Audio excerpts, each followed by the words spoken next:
Hi, welcome back to my channel. Hope everybody had a good new year and everything's cool. Today's show is brought to you by Roswell, New Mexico and Lego Yoda. They've both been very supportive and helping me out with this channel. So today I thought we'd take a look at Batman, Death of Innocence, the horror of landmines. I was digging through the long boxes at my local comic shop and not looking for anything in particular, but this cover really grabbed my attention, and I thought it would be an interesting book, just from the artwork. And then I see Dennis O'Neill, Joe Stanton, and Bill Sienkiewicz on the cover, and I'm thinking, I'm probably gonna, get something out of this book. It can't be awful. It's probably got something going on. Joe Stanton and Bill Sienkiewicz were both, there's these videos going around about, people talking about I don't know if they're videos, I've seen it on Twitter anyway, their comic book DNA. And Joe Stanton and, Bill S. were definitely two of the artists that got me really, really super excited about comic books. And also the other interesting thing was, Stanton, I kind of think of as, more of a cartoony kind of guy. Man, I loved his Plastic Man. It was a book that I looked for. It was one of those books that got me going to the comic book rack, to the magazine rack, to dig through all the noise and look for this adventure book. I think I got into it because Starman sounded kind of interesting,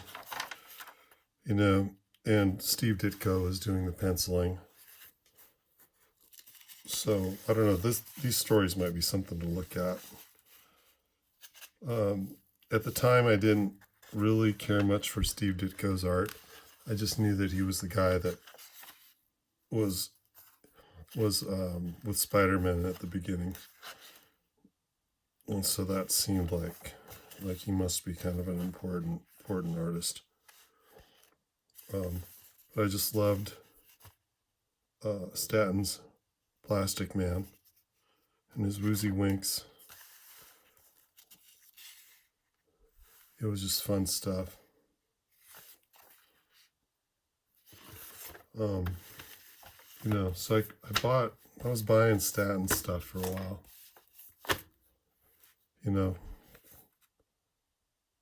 This Mauser character is pretty cool. I don't know, I didn't really follow his career that closely. It seemed like some of his superhero stuff just didn't work out so well. But and then Bill, of course, his run on Moon Knight's kind of legendary. I started looking for his art when I first saw him in the back of the Hulk magazine doing Moon Knight. I didn't, I was new to comics at the time, so I didn't get the whole, the whole Neil Adams clone thing. I didn't get it. But yeah, just those were two of the guys that I was really into. So seeing their names on the front of this book, and then the fact that, to me, in my mind anyway, they're very different. And so I was looking forward to see what was going on in this book. And it turned out that Bill is inking and Joe is penciling. And to me, this seems like an amazing, I wouldn't have thought of it as working out, but it's a really great combination. I didn't enjoy the story. Man, if any of you are familiar with the story, it's pretty dark. And the ending is literally like just soul crushing, not fun. It's everything you'd expect about from a comic book about the horrors of landmines. You know, it's not uplifting at all. But man, so anyway, I think maybe we should look at this at the end. I'm not sure, but this is another example. I have this. I haven't actually read this, so I'm not sure about the writing, but I enjoy the art. I take this down off the shelf every once in a while to look at it. And this is, you know, Bill inking over Dennis Cohen's pencils. And also, you know, this seems like it really works out well.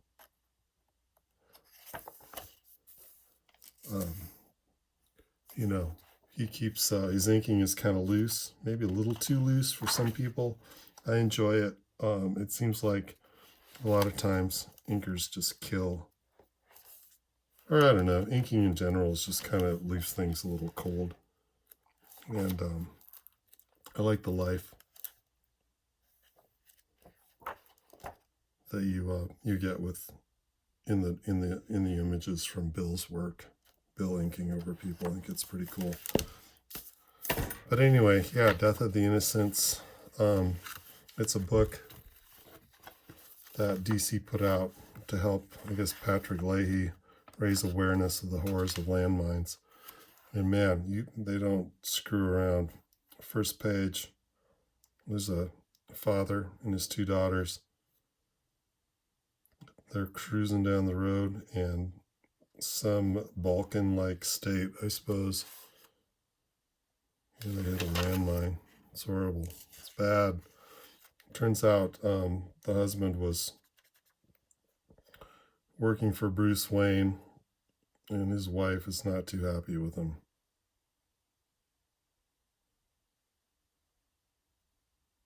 I'm not sure if they both work for him, but... And then anyway, here we get some exposition, some talk about landmines. It's a little heavy-handed, which, I mean, I don't know. That's always the problem with these books, I think. You know, when there's sort of something is bad or something is, you know, they try to raise awareness, you know. But overall, I'm glad I bought it. If nothing else, you know, I think the art is really great. So, you know, Bruce, as the Batman, is going in to this country to rescue the one surviving daughter. And he has a landmine stiffing dog with him. It's going to help him out.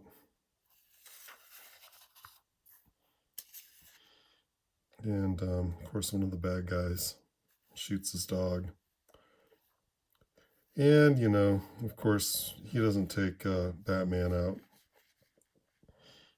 He wants the landmines to do the job, which, you know, what kind of bad guy would do that, really?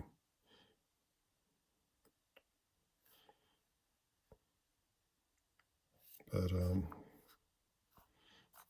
I don't know. Some of these panels I think more of as, I mean, I don't know if Bill helped out with the layouts, but like something like that just almost seems a little Sienkiewicz-ish. Anyway, Bruce works his way through the landmine, takes a nap. Or doesn't take a nap. Goes into alpha wave meditative something.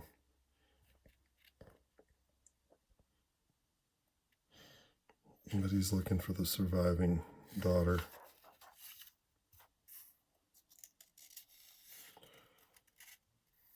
And of course we have another brutal landmine death.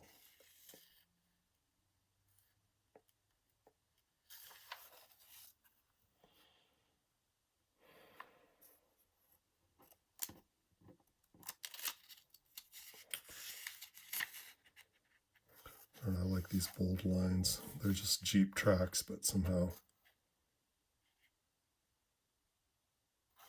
you know, this panel is kind of cool.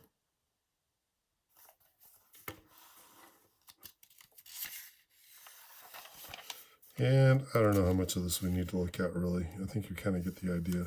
But Batman tracks down the girl. They're in a compound, a rebel compound. And of course, this is one of those things where, you know, I don't know, there are no good guys.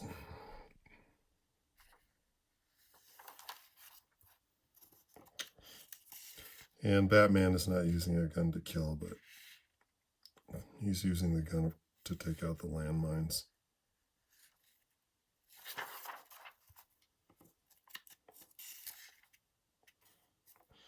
And I don't know, maybe, you know, the argument could be made that Sienkiewicz's inks overshadow Stanton's pencils. That might be the case, but I think a lot of the, you can still see, well, I don't know, man. I mean, it's hard to tell.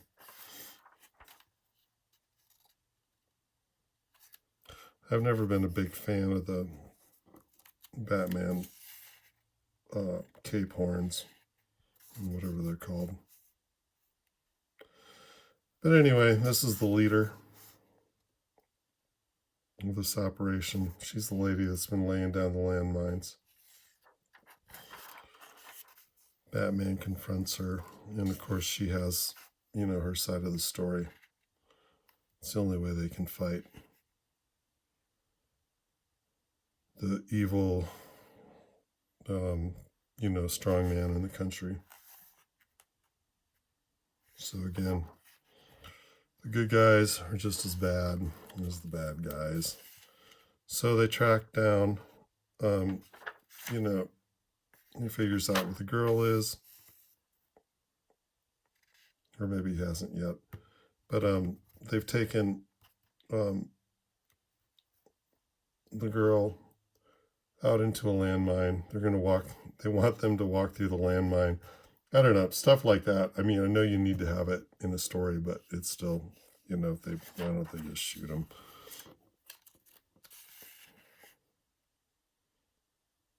And I don't know, let's just get to the end. Actually, this is really sad, but I do like the expressions on the faces. I know I keep mentioning that, but that's one of my favorite things. I look at things like the beard. I think of how loose and fun this looks, and how lately my art is becoming tight, and I kind of use it as a way to get my brain used to the idea that, you know, sometimes you just need to get the work done. Anyway, yeah, this is bad. Batman rescues her. They're going to go to the point where they're going to, you know, he's got a plane coming in to pick him up, or a helicopter. And she's missing her yo-yo. And she mistakes a landmine for a yo-yo. And that's it. So, yeah, landmines are bad. Don't play with landmines. But overall, this was really great. I enjoyed it. I'm glad to have it. If you see it in a long box somewhere, I would definitely check it out. But I'm not sure, you know, I don't know. I guess I'm not that familiar with Joe Stanton's later work to know if his pencils really show through. It seems like maybe Bill's style overrode in this case, but I don't know, somehow I think it, you know, it really worked. So anyway, yeah, thanks for checking things out. I don't know, let's look at, you know, there's like this. You know, I think, yeah, I think Bill might have ruled the day on this one. But there's the Batman book we're talking about, and this is my comic. I don't know, I was gonna maybe get an Indiegogo going. I'm kind of thinking more of just selling it on Etsy or eBay or something. I've been finding YouTubers that are just doing that, and that just seems like maybe it'd be the way for me to go. But yeah, it's Winterland, Call of the Void. Kind of a horror sort of comic. But anyway, hey, thanks for hanging out. It was a pleasure. I guess, to be honest, it had been like maybe a week since I read this. I think I'm going to try to get in there and do it earlier. You know how the holidays are. It's crazy. But thanks. If you enjoyed the video, please like and subscribe. Get a hold of me on Twitter. You know, I'll sub back. You know, totally into, you know, meeting more people online that are into comics and making their own comics. So anyway, cheers. Take care.